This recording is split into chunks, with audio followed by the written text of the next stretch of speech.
Hi YouTubers, and thank you for tuning in to today's very different video on YouTube. Once again, it's a Microsoft Paint tutorial. I think this one's only going to be a brief one, and it's been quite a while that I haven't actually been making any videos via tablet because, well, my tablet has got a lot of memory, but I didn't notice until I've realized that this tablet has also got an SD card, meaning that the tablet can actually have a substitute amount of memory of 250 gigabytes, which is actually quite incredible. Thumbs up for that one, hey?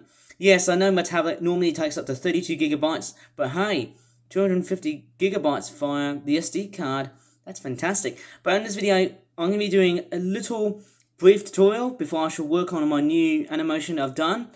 And it's going to be all about rotating things, and of course this and how you skew things and how you resize things. So it's going to be a very simple tutorial as I'm making this video. And I know there's a lot of notifications popping up on my tablet, which seems to be very bad because, you know, it's a bit of a virus thing. But yes, I'm going to show you how I rotate things and skew things. It's only just going to be a brief one, and I'm only going to just show it to you like so. And I've just came back from my work experience from the Botanical Gardens recently today.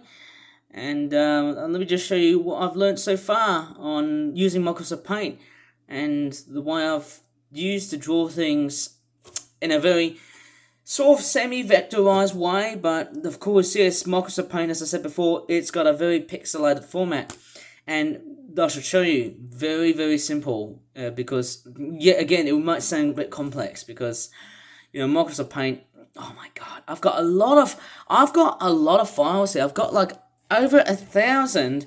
I've got nearly under 2,000 items that I've just been creating via Microsoft Paint.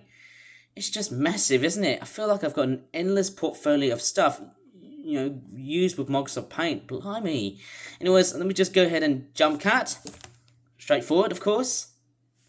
Okay, these are my sprite sheets, and I know this sounds like a complete spoiler alert because I'm making a new animated project. As you can see, I've actually made some very rigorous rotations. Now, of course, here's with the goose wing that I've been working on. Yes, it's amazing. I've actually got this sprite here. I've actually redrew this sprite from an already existing animation with a new sprite on the corner here. But I'm going to focus on the goose instead of the gal because, you know, I'm just going to go ahead and show you how rotation works. It's part of the whole, you know, rotate and resize thing, but I know you can just simply do this and that, but what if I gave you a very simple one, like a very much more advanced way of rotating things? And here's something I've learned. So let me just go ahead and press select, and if I go to resize and I'm going to type on 31, it rotates the image. Now the image will look like this when it's not being edited all up, but if I select it and then if I resize the whole thing, and if I type in a specific number again, if I type in 31, this shape may look very much the same, but guess what happens? With vertical, it changes the angle of the picture, making it a lot much more diagonal and also a lot much more slanted in a sense. It is in the sense that the picture is gone, it's like it's nosedive. You can see that the goose body, while standing, has nosed down a bit. And then of course, if you go to rotate, and if I go to horizontal, 31, it becomes more strange. You know, it actually keeps that angle. Horizontal, here's a very huge difference here. Vertical wise, you know, it actually goes, it sort of tilts diagonally. It goes clockwise or anti-clockwise, depending on how you make a huge input. I'm going to flip this image vertical wise, maybe horizontal actually. But if I press 31, it stretches the whole thing. So what horizontal does is that it stretches, it widens the picture, whereas vertical wise, it rotates the picture, as in like, as it skews the image just from a diagonal perspective. Now, just as you rotate, notice on how the lines become a lot much more jagged.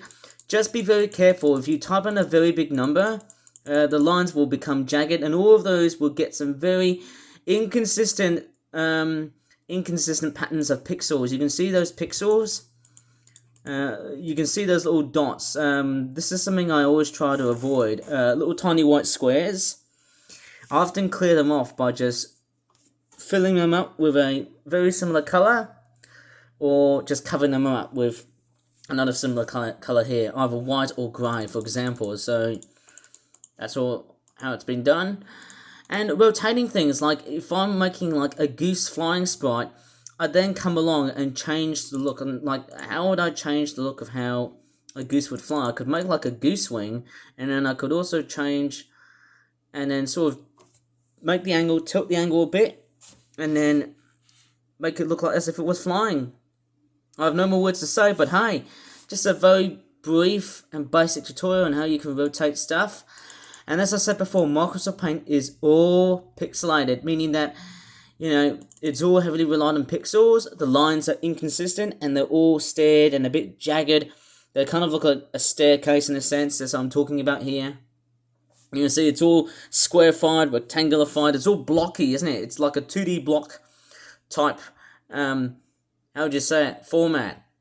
Instead of vector, where you have very cleaner looking, cleaner lines and just neater framings and stuff. That's what I was talking about. A much more neater format than pixelated bitmaps and stuff. It's a bit different, but I don't use Microsoft Paint because I think it's a much cheaper way of, you know, animating, and that's all. Anyways, I hope you really enjoyed in this very brief tutorial about rotating. If you really enjoyed it, please give this video a like, subscribe for more Flip Flap videos in the future. And I'm sorry I didn't make that many videos from yesterday, because, man, I could tell you what, I am actually suffering from the number of delayed videos on YouTube, but also I'm working on the animation, as you can see right now. So as always, thanks so much for watching, and bye for now.